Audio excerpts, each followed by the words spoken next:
have visual on the target. Heavy resistance expected. Copy. Starting the run now. Air raid! Take cover now! Move! Move! Get to the bunkers! Move! Move! Move! Get your gear and form up outside! Let's go!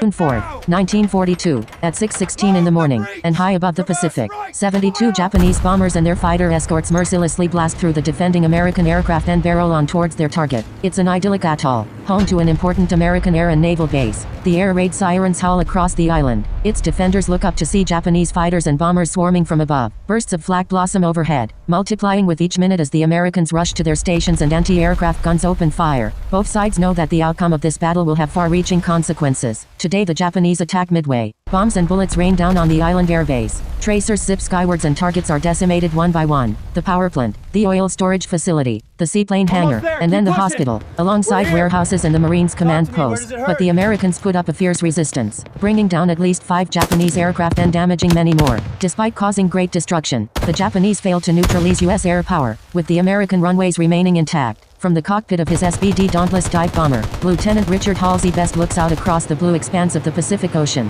He's commanding a squadron of 15 Dauntless bombers. In another plane, Earl Gallagher commands another 15 aircraft. Both squadrons are part of a flight of 33 bombers led by Lieutenant Commander McCluskey. Thanks in part to the cracking of Japanese naval codes, American commanders are aware of some of the Japanese operations to attack Midway. The only way to stop the Japanese is to find and destroy their most powerful assets, the aircraft carriers, known as the Kido Butai. The Japanese aim is to use these carriers to neutralize and capture Midway and then to use the island as a trap, luring in the last of the severely weakened American Pacific naval forces that have survived Pearl Harbor into a decisive battle. McCluskey leads the flight over the area he estimates Kido Butai to be, only to find an empty square of ocean. But that's not his only problem. He looks down at his controls to see his fuel levels are dangerously low. He presses on, determined that this flight will not be for nothing, turns the formation to fly west, then to fly northwest, intending to conduct a standard box search. McCluskey grits his teeth, praying for a change in fortune. He spots a white streak in the ocean, the trail of a Japanese destroyer making at great speed. Its white wake paints an arrow in the blanket of the blue sea.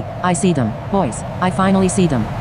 The ship is clearly trying to catch up to the Kido Butai. Best. McCluskey and Gallagher feel a surge of optimism and McCluskey leads the flight north. As they draw closer and the dark shapes fade to the clear outlines of Japanese aircraft carriers, they know they found the Kido Butai. But Best notices the impressive formation appears to be in some disarray. Far below at sea level there are American planes already attacking the fleet. It's Lem Massey's torpedo squadron from the Yorktown. Best soon realizes, it's the conclusion of a disaster. The slow and vulnerable TBD Devastators are no match for the defending Japanese Zeros and countless anti-aircraft guns. The TBDs are cut down mercilessly and what's left of them flies in disarray, with every man for himself. High above, McCluskey observes the 4 Japanese carriers. The southernmost and nearest is the giant Kaga. 2 miles ahead of it and 5 to 7 miles to the right is the Akagi, flagship of the Kido Butai's commander, Admiral Nagumo. 14 miles beyond them, it's the Hiryu. Another 6 miles beyond her is the Soryu. Although the Japanese defense is impressive, the box formation of the Kido Butai has completely disintegrated. Each ship is several miles away from the next, having maneuvered to avoid the American torpedo attack, crammed with planes still being rearmed and unable to take off. McCluskey's American dive bombers have the crucial element of surprise. Not only that, but unknown to any in McCluskey's crew, another dive bomber squadron from Yorktown has arrived on scene at the same time by pure chance. Both squadrons are unaware of each other's presence, and if they did attack the same ship, there could be mid-air collisions. Earl, you and I take the carrier on the left. Best, you take the carrier on the right. As luck would have it, McCluskey heads for the Kaga and Akagi while the other squadron head for the distant Soryu. Although the Japanese are yet to spot the dive bombers, another problem threatens to throw away the advantage of surprise. Wade, I'm taking the left hand. Let's show them what we've got. Best doesn't hear McCluskey's command. Neither party hears each other. Both Best and McCluskey now prepare to dive on Kaga. Best prepares his squadron. They form an echelon and the pilots prepare to dive by shifting to low blower and low prop pitch, opening their canopies in case they need to bail out. Best has no idea that right above him, McCluskey and Gallagher are doing exactly the same thing. Danger mounts as the 2 squadrons are now on a path for collision. Best eases forward, entering a dive just as McCluskey and Gallagher's swarm of Dauntlesses barrel down in front of him, missing a catastrophic collision with him and his squadron by mere yards. Best reels backwards, stunned by the pure luck of his survival. But there's no time for him to truly digest what's just happened. He assumes McCluskey and Gallagher have decided to jump his target. Thinking quickly, he closes his flaps and waggles his ailerons to try and signal to the rest of his squadron to aboard. But he's too late. 10 of his pilots join the cascade of dive bombers. Only Best's 2 wingmen, Ed Kroger and Ensign Frederick Weber, are close enough to see his frantic signals and hold up. McCluskey, Earl Gallagher, and 25 other Dauntlesses hurtle towards the Kaga. Lacking radar, the only warning the Japanese aboard the ship have is the thundering of planes as they turn their eyes skywards. Kyokoka, Kyokoka, dot. The first 3 bombers miss, but the Kaga is plunged into chaos as orders are screamed across the deck for the men to crank every gun skyward. Earl Gallagher grips his sight. Trained on the immense aircraft carrier, this has to be a hit. The ship's outline fills up his sights as he gets closer and closer. He clenches his jaw and releases. The 500-pound armor-piercing bomb hurtles towards the ship and slams squarely in the middle of the flight deck. Bomb after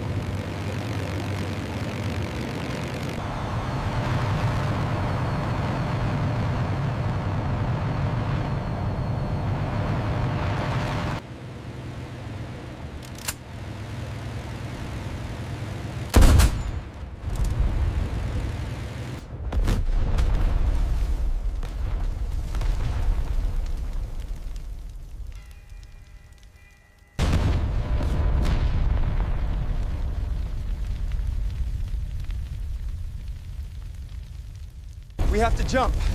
Help me! Get clear of the ship. Swim.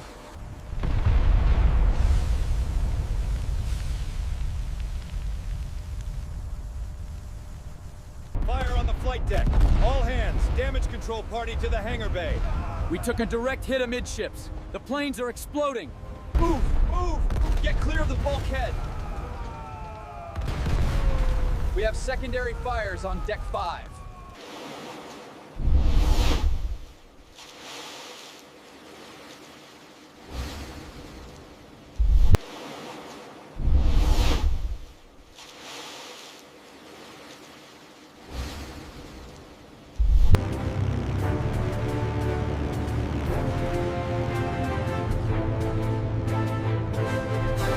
Hold fast! Secure the mainsail.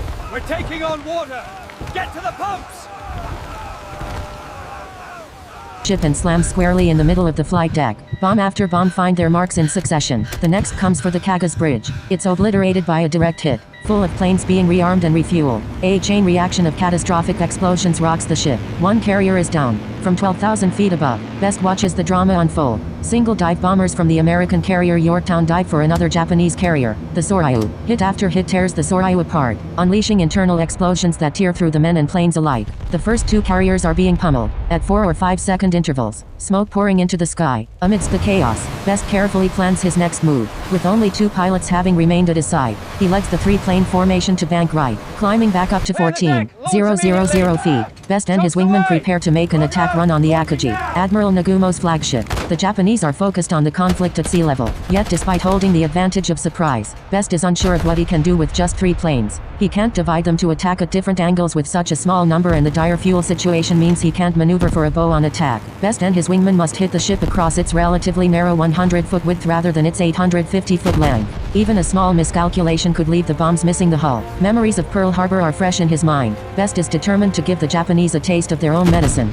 He makes a decision. Let's get them, boys. Dot. On his signal, the planes open their flaps and ease into a long dive. It was a calm and placid morning, he would later recall, thinking that it just felt like regular individual battle practice drill. As they near the ship, Best puts his bomb sight in the middle of the Akagi's flight deck. He watches 10 fighter taxi and take off from the ship. He's determined to make it the last. Bombs soar towards the aircraft carrier. As one bomb hits the bow, the other near the stern. At 15,000 feet, Best wrenches the release lever and his bomb lands square in the middle of the flight deck. As a plane levels, he can't resist to look back. A chain of explosions rocks the ship, igniting a flood of aviation fuel from carts and wrecked planes. Under most circumstances, a big carrier like this could be expected to absorb 4 or 5 bomb hits and still function. But Best's one bomb has just hit in the right place, at the right moment. The Akagi has been obliterated. Having descended to low altitude, Best and his 2 wingmen zip through the carnage of Zero fighters, who continue to target the hapless Devastator torpedo bombers. Best resists the urge to dogfight. His job is to bomb the aircraft carriers. As Best turns for home, leaving the devastated Kido Butai behind him, he spots a black shape looming on the horizon. His heart races and he speeds for home as fast as he can.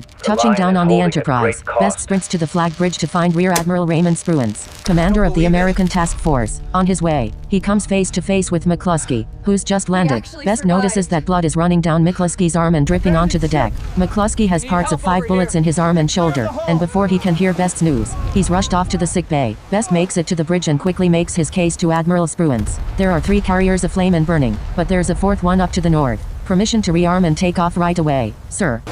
No. Wait for the orders. We will get them. Yes, sir. Best has to wait several hours before he can take off again. At 2:45 p.m. a report comes in, Admiral. We have their position. 1 carrier, 2 battleships, 3 heavy cruisers, 4 destroyers. Course north. Speed 20 knots. The enemy ships bear 278 degrees from Task Force 16. The Americans immediately scramble what they have. The force is a shadow of its former self.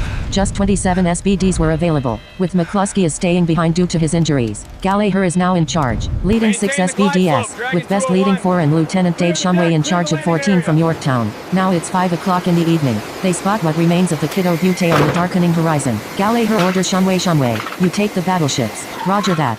Leaving him and Best's 10 aircraft to take out the Hiryu, the last of the carriers. Although the Japanese have Zeros patrolling at altitude, it's only as Gallagher eases forward and plunges into a dive that they discover the Americans. Kyokoka. For a second time today, the Japanese are caught by surprise. Yet the Hiryu's guns put up an impressive resistance. Gallagher watches the fire from the anti-aircraft's muzzles light up both sides of the carrier as he fixes his bomb sight. But, just as he commits to his dive angle, the Hiryu turns sharply. She's surprisingly agile for a big ship and it catches Gallagher off guard.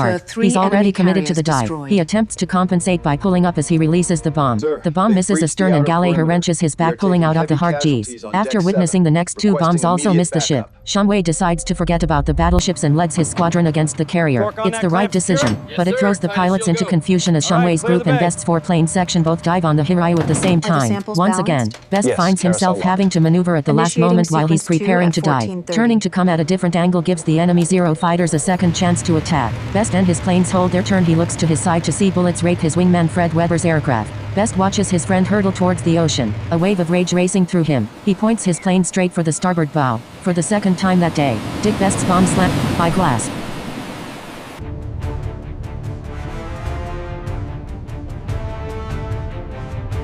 It's June 4th, 1942. Weapon systems aligned. Confirmed. Master arm engaged.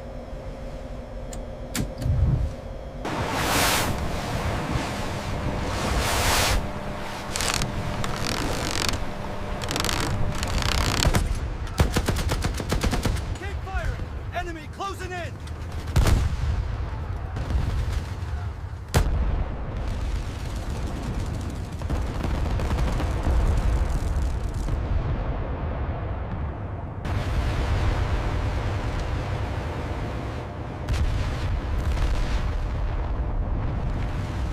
The others press on, diving steeply toward the carrier.